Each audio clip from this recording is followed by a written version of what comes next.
அதிமுகவின் தேர்தல் தோல்வி குறித்த முதற்கட்ட ஆலோசனை முடிந்த நிலையில் பொதுச் செயலாளர் எடப்பாடி பழனிசாமியின் அடுத்த கட்ட நகர்வு என்னவாக இருக்கும் என்ற எதிர்பார்ப்பு எழுந்துள்ளது.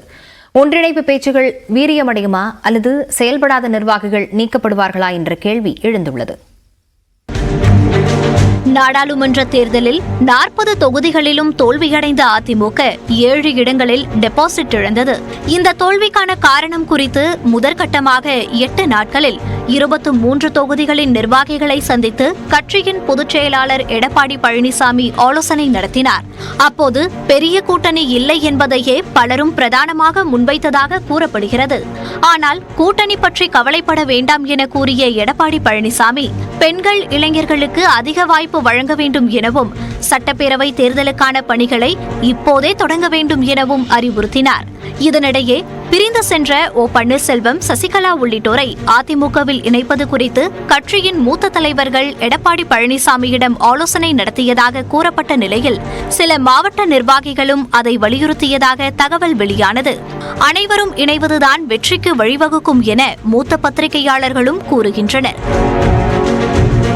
பலருடைய உணர்வுமே இன்றும் அதிமுக ஒருங்கிணையாவிட்டால் எதிர்காலம் இல்லை என்கிற மனநிலையில தான் அவங்களும் இருக்கிறாங்க. இன்றைக்கு ஒவ்வொரு தலைவர்கள் மத்தியிலும் ஒரு ஈகோ இருக்கிறது. திரு ஓபிஎஸ், திரு இபிஎஸ், திருமதி வி.கே. சசிகலா அவர்கள், இந்த 3 பேரும் அமர்ந்து பேசி தங்களுடைய சுயநலத்தை மறந்து கட்சியின் நலன் முக்கியம், கட்சியின் வளர்ச்சி முக்கியம், கட்சியினுடைய வெற்றி முக்கியம், அதை மட்டுமே மனதில் இருத்தி இவர்கள் அமர்ந்து பேசினால் நிச்சயமா தீர்வு கிடைக்கும். தோல்வி குறித்து ஆலோசனை முடிந்தாலும் சரியாக செயல்படாத நிர்வாகிகளை மாற்றுவதிலும் சிக்கல் இருப்பதாக கூறுகிறார் மூத்த பத்திரிகையாளர் துரை கருணா.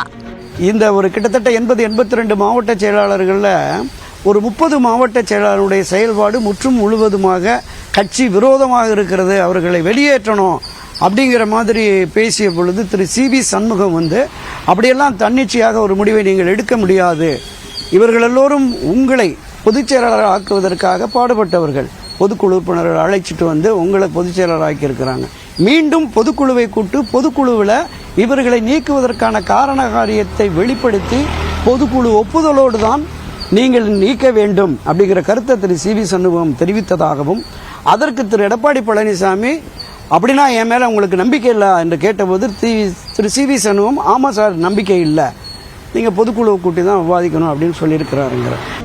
இதனிடையே 2வது கட்டமாக 17 தொகுதிகளுக்கான ஆலோசனை கூட்டம் வரும் 24ஆம் தேதி தொடங்கி ஆகஸ்ட் 5ஆம் தேதி வரை நடைபெறும் என அறிவிக்கப்பட்டுள்ளது. சட்டப்பேரவை தேர்தல் தான் முக்கியம் என கூறியுள்ள எடப்பாடி பழனிசாமி இந்த ஆய்வுக் கூட்டங்களுக்கு பிறகு அதற்கான அரசியல் நடவடிக்கைகளை தொடங்குவாரா, பிரிந்தவர்கள் இணைவது சாத்தியப்படுமா அல்லது ஒருங்கிணைப்பு என்ற பேச்சு காற்றிலேயே கரையுமா என்பதை பொறுத்திருந்துதான் பார்க்க வேண்டும். நியூஸ் 18 தமிழ்நாடு செய்திகளுக்காக ஒளிப்பதிவாளர் ஆனந்துடன் சுபாஷ் பிரபு.